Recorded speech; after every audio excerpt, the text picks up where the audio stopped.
Llogaria përfundimtare e buxhetit të komunës së Gostivarit për vitin 2024 ishte ndër pikat kryesore të rendit të ditës që erdhi në formë të propozim konkluzionit në seancën e Këshillit të Komunës së Gostivarit që u mbajt gjatë ditës së sotme.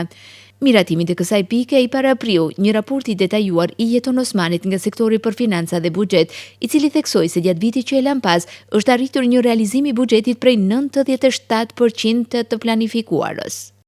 Llogaria vjetare e komunës e buxhetit të komunës së Gostivarit për vitin 2024 është nga e planifikuara gjithsej të hirave 1.349.165 denar.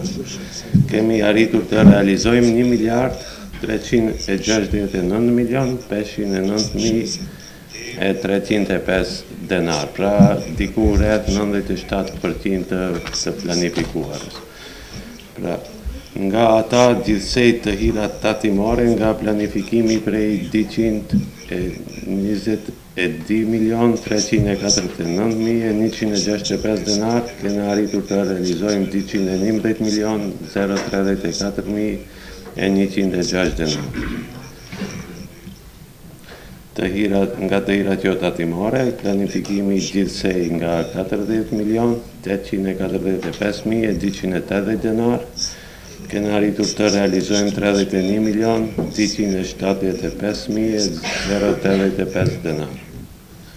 Të hirat kapitale nga gjithsej të planifikuara 12.897.856 denar, kena arritur të realizojmë tukina edhe ma të lartat nga e planifikuara, pra 13.473.626 denar.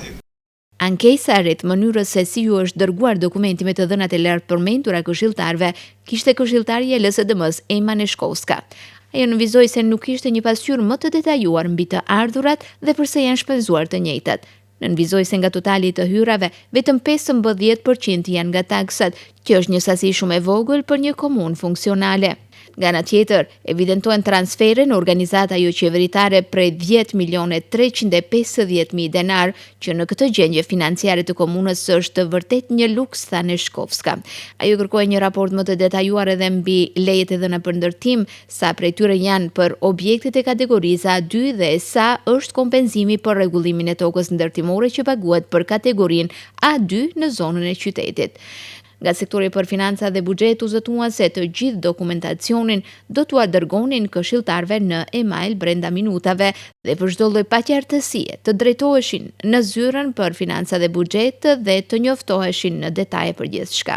Kjo pikë rendit të ditës u miratua e më pas me shumicë votash u miratuan edhe raportet financiare për periudhat të caktuara të vitit që e lan pas e llogaritë përfundimtare të vitit të kaluar të ndërmarrjeve komunale.